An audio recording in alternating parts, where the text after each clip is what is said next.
On the 17th of November 1993, General Sani Abacha became Nigeria's 7th military ruler. His rule marked the end of the Third Republic and reverted Nigeria into yet another military government. This government has always expressed its commitment to dialogue as a means of resolving our internal differences. His regime recorded a lot of human rights abuses, several political assassinations, and increased corruption. Many Nigerians consider him to be the country's first real dictator. This project is an attempt to explain the rise and fall of one of the most notorious rulers in Nigeria's history.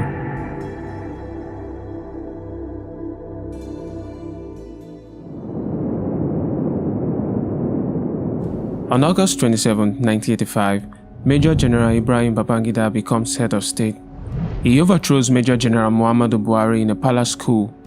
In his inaugural speech, he criticizes Buhari's regime for being too rigid and he profiles a flexible approach. I'm pleased to take this opportunity to declare once again, therefore, that this administration attaches the greatest importance to constructive and helpful criticisms as well as the freedom of the press, and to declare further that the administration also attaches the greatest importance of fundamental human rights. He appoints Major General Sani Abacha as Chief of Army Staff as a reward for his crucial support during the coup. The following year, Babangida and his Armed Force Ruling Council begin plans for transition to civilian rule, setting October 1990 as the date for this return. He lifts the ban on political activities which had been in place since 1983 and legalizes the formation of two parties, the National Republican Convention (NRC) and the Social Democratic Party (SDP). He then urged all Nigerians to join either of the parties. In 1987, the National Electoral Commission (NEC) is established and tasked with the process of overseeing all electoral proceedings in the country. But failing to meet the stipulated deadline, the date for the return to civilian rule is changed from 1990 to 1993. Babangida then appoints Ernest Shonekan, a prominent corporate executive from the Southwest region, as head of Transitional Council and initiates the draft for the Constitution of the Third Republic. The gubernatorial and state legislative elections were conducted in 1991, and in 1992, the presidential primaries for the two parties were held, but the results were cancelled for electoral malpractice. Babangida then proceeded to ban all candidates who participated in the election from contesting again. One of them was Shehu Musa Yar'Adua, a former vice president of Nigeria. The next year, fresh primaries were conducted for both parties, and Chief MKO Abiola, a prominent multimillionaire from the southwest, emerged as presidential candidate for the SDP, beating prominent politicians like Babagana Kingibe and Atiku Abubakar in the process. Abiola would later take Babagana Kingibe as his running mate. Bashir Tofa, a businessman from the north, became the presidential candidate for the NRC. Unlike Chief MKO, who was widely known throughout the country, Tofa was relatively unknown except in his home state of Kano. But of the two, he was perceived to have closer ties with Babangida and the military. Abiola's political message was an optimistic future for Nigeria, with slogans such as "Farewell to poverty" and "At last, our ray of hope." One of his intentions was to manage the country's international debt while presenting himself as someone the international community can trust.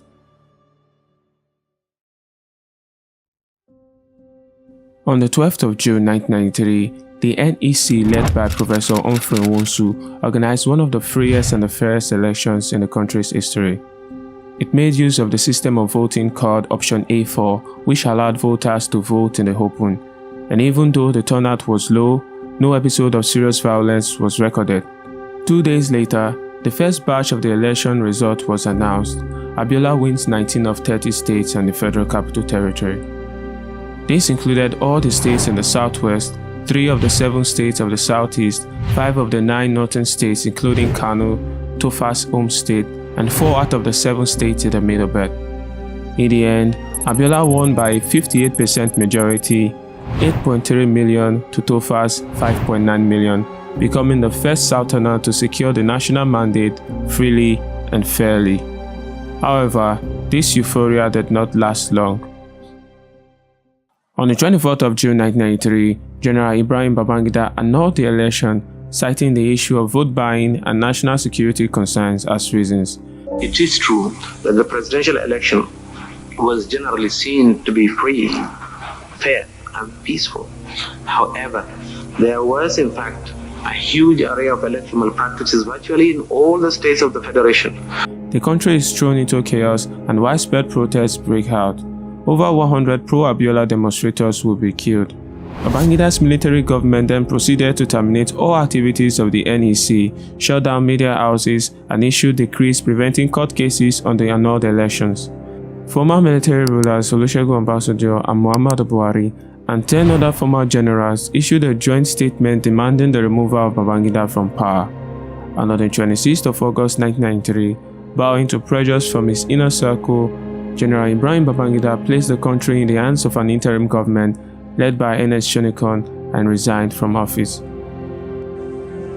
And it is with a deep sense of responsibility that once again I accept the challenge to serve as the head of the interim national government of the Federal Republic of Nigeria. As interim president, Shonekan wanted to make Abiola his vice, but he refused because he had no belief in Babangida's interim government. The new government had to contend with a failing economy impaired with debt and rising inflation. During Shonekan's brief regime, Nigeria was ranked among the top 20 poorest countries in the world by the World Bank. To revive the economy, Shonekan took the unpopular decision of removing subsidies on petroleum products, raising the price of petrol by 700%. Shonekan also made plans for transition to civilian rule, setting February 1994 as the date for another election. But he will be toppled yet again by another military ruler, this time his defense minister, General Sani Abacha, having spent only 3 months in office. Although he was named the head of government, it wasn't clear whether he was in control of the armed forces. In November 1993, the decree establishing the interim government was ruled out because it was believed to have been signed by Babangida after his removal from office, thus making the interim government illegal. Consequently, the following decisions come into immediate effect. The interim national government is hereby dissolved. The national and state assemblies are also dissolved. The state executive councils are dissolved. The brigade commanders are to take over from the governors in their states until administrators are appointed. Where there are no brigade commanders, the commissioners of police in the states are to take over. All local governments stand dissolved. The directors of personnel are to take over the administration of the local governments until administrators are appointed. The National Electoral Commission is hereby dissolved.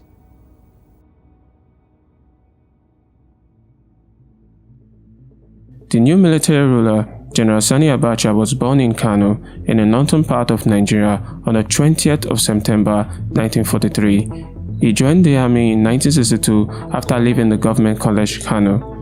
Abacha was by no means academically sound, but he was seen by many as a military genius.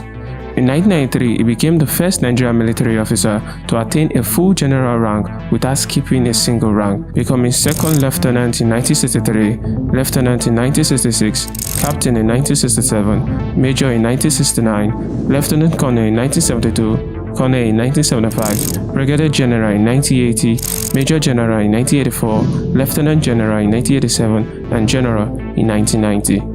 He fought during the Nigerian Civil War as a platoon and battalion commander and later became the commander of the 2nd Infantry Division in 1975. He was involved in nearly all military coups in Nigeria, starting from the 1966 counter-coup to the palace coup that brought General Babangida into power. But in only a few months, his regime would get a dose of the opposition. On the eve of the first anniversary of the June 12 elections, Chief MKO Abiola publicly declares himself as president and goes into hiding. He didn't hide for too long. He was hunted by the military government and arrested on charges of treason. It took about 200 police vehicles to bring him to custody. He would spend 4 years in solitary confinement with the Bible, the Quran, and 14 guards. During that time, Pope John Paul II, Archbishop Desmond Tutu, and other human rights activists from all over the world lobbied the Nigerian government for his release, but their pleas fell on deaf ears. For Abacha's government, the sole condition attached to the release of Chief MKO was that he renounced his mandate something he refused to do even when offered compensations and refund by the government for his expenses during the elections. On the 5th of July 1993, the two most influential petroleum unions in Nigeria, NUPENG and PEGASIN, began one of the longest strikes in the country's history. The purpose was to win Abiola's release from prison and force the army to accept the civilian rule. The nation is plunged into a monumental fuel crisis and the Nigerian economy is paralyzed. On July 8, riots broke out in Lagos, Oyo, Ondo, Ogun, and Edo State. As many as 20 persons were killed when the state security forces attacked demonstrators. On August 20th, the General Secretary of NUPENG, Chief Frank Kokori, was arrested, forcing other trade unions and pro-democratic leaders to go underground. On the 4th of September, the strike was finally called off after a lot of pressures from the government. In that same month, Abacha issued a decree that placed his government above the jurisdiction of the court, effectively giving him absolute power. Another decree gave him the right to detain anyone for up to 3 months. He then embarked on a mission of destroying every entity that opposed his government. For sake of clarity, I've categorized these entities into 4: the pro-democratic individuals and organizations, the independent press in Nigeria, the enemies within the military, and the enemies of the South. The major political organization that opposed Abacha's regime was the National Democratic Coalition of Nigeria, NADECO. It was marked out by the regime for total annihilation. One after the other, its leaders and big financiers were either arrested, brutally murdered, or driven into exile. On August 19th, NADECO chairman and elder statesman Chief Anthony Enaro, former Chief of Defense Staff General Alani Akinrinade, and Chief Cornelius Adebayo were arrested and later released. Alfred Rowan, one of the major financiers of NADECO, whose home was the meeting place of the organization, was murdered at his residence in Lagos. The family of Chief MKO Abiola was not left out as they felt the full might of Abacha's military junta. Abacha embarked on a full-blown financial persecution of the family. First, the 10 million naira owed to the family by 3 state governments were not paid. Secondly, the junta revoked the family's oil license and a huge sum of money owed to Abiola's radio network were not paid. On the 4th of June 1996, Alhaja Kudirat Abiola, a senior wife of Chief MKO and an outspoken member of NADECO, was murdered in a car by unknown assassins in Lagos. Much of the tortures and killings during Abacha's rule is attributed to his chief security officer, Major Hamza al-Mustafa. He was often regarded as the angel of death. Abacha had absolute confidence in his abilities and entrusted him with exceptional powers considerably greater than his superiors. At Abacha's request, al-Mustafa assembled a personal security force consisting of 3,000 men trained in Israel and North Korea. These men were largely responsible for the numerous bombings and killings that rocked Abacha's military regime. During Abacha's regime, Nigeria became one of the most repressive African countries for the freedom of the press. The ownership of the free press in Nigeria was identified by state propaganda as essentially southwestern, since most of the media companies were concentrated in the west, particularly in Lagos and Ibadan. Most of these companies pressed for the validation of the June 12 election, which was another way of asking Abacha to resign from office. This situation provided the perfect alibi for General Sani Abacha to declare his hostilities against the press. Journalists who published works opposing his rule were either detained or murdered. One of the papers that was highly critical of Abacha's regime was The Guardian. Its publisher, Alex Ibru, had been a target for elimination. On the 2nd of February 1996, he was shot and wounded in his car by some unidentified men. In March 1995, former military president General Olusegun Obasanjo was in Denmark for a UN summit when he heard that his second-in-command, General Shehu Musa Yar'Adua, had been detained. He was warned against returning to Nigeria, but he nevertheless returned. Upon arrival, he was arrested by the police and accused of associating with a coup plotted by Brigadier General Lawan Gwadebe. On the 14th of July, a military court sentenced Obasanjo to 25 years in prison. Yar'Adua and 14 others were also accused of being part of the conspiracy and sentenced to death. Abacha later commuted their sentences to life imprisonment and reduced Obasanjo's sentence to 15 years. But General Shehu Musa Yar'Adua would die in prison in 1997. Abacha also arrested his vice president, General Oladipo Dia, and sentenced him to death for a coup plot in 1997. Here we see him in tears, begging Abacha for his life.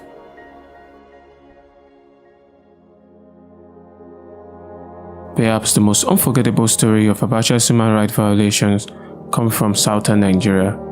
Ken Saro-Wiwa, a writer and environmental activist, was a member of the Ogoni people, an ethnic minority in southern Nigeria. His homeland had been the destination of crude oil exploration since the 50s. For decades, Ogoni land had suffered from extreme environmental damages due to indiscriminate deposition of petroleum waste, particularly by the Royal Dutch Shell Oil Corporation. In 1990, Saro-Wiwa founded the Movement for the Survival of the Ogoni People, MOSOP, which advocated for the rights of the Ogoni people. MOSOP argued that the operations of the Royal Dutch Shell had devastated the region's environment while bringing no benefit to the indigenous people.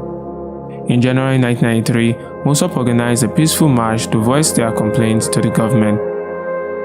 On the 21st of May 1994, 4 Ogoni chiefs, all from the conservative faction within MOSOP, were brutally murdered, increasing tensions in Ogoni land. Saro-Wiwa and 8 of his compatriots were accused of playing a role in the murder and sentenced to death. On the 10th of November 1995, Ken Saro-Wiwa, Saturday Dobi, Nodo Hewu, Daniel Boko, Paul Levera, Felix Nwate, Baribo Bera, Berinem Kobe, and John Kwene were executed. Saro-Wiwa's last words were, "Lord, take my soul," but the struggle continues. The executions provoked a storm of international outrage, and Nigeria was suspended from the Commonwealth of Nations. The United Nations General Assembly and the European Union condemned the execution and imposed an arms embargo on Nigeria. The United States recalled its ambassador, imposed an arms embargo on Nigeria, and slammed travel restrictions on members of the military regime and their families. At least 2 witnesses who testified against Saro-Wiwa later recanted. They had been bribed and offered job opportunities with the Royal Dutch Shell for their false testimonies. Apart from the terrible human rights abuses during his regime, Abacha's government was also largely corrupt. In 2004, a list of the top 10 self-enriching leaders in the previous 2 decades was released. Abacha and his family were ranked 4th on the list. They were alleged to have embezzled $1 to $5 billion.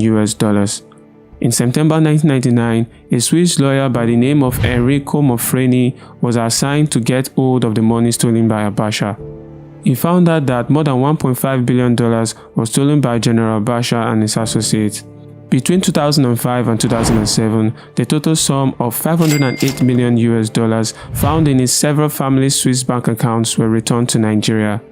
And by 2018, the amount Switzerland had returned to Nigeria reached more than $1 billion. In 2014, the total sum of $277 million held in Liechtenstein was returned to Nigeria. And in 2020, the sum of $308 million held in accounts of the Channel Islands of Jersey was returned to the country. At the time of this recording, the total sum of $30 million still rests in bank accounts in the UK yet to be returned to Nigeria, along with $144 million in France and a further $18 million in the island of Jersey. Despite his corrupt regime, General Abacha also achieved several economic feats. His administration oversaw an increase in the country's foreign exchange reserves from $494 million in 1993 to $9.6 billion in 1997. He also reduced Nigeria's external debt from $36 billion to $27 billion. Abacha also reduced Nigeria's inflation rate from 54% inherited from Ernest Shonekan to 8.5% between 1993 and 1998. But despite all these laudable strategies, the benefits accruing from his economic policies were not felt by most Nigerians. The naira became almost worthless, unemployment skyrocketed, and manufacturing industries started to operate at about a third of their capacity. Teachers and students were equally frustrated. For a period spanning March to October 1996, university lecturers in Nigeria embarked on a strike to demand a raise in their salaries. In return, the government banned their association. In October 1995, Abacha set a time frame of 3 years to hand over power to a civilian government.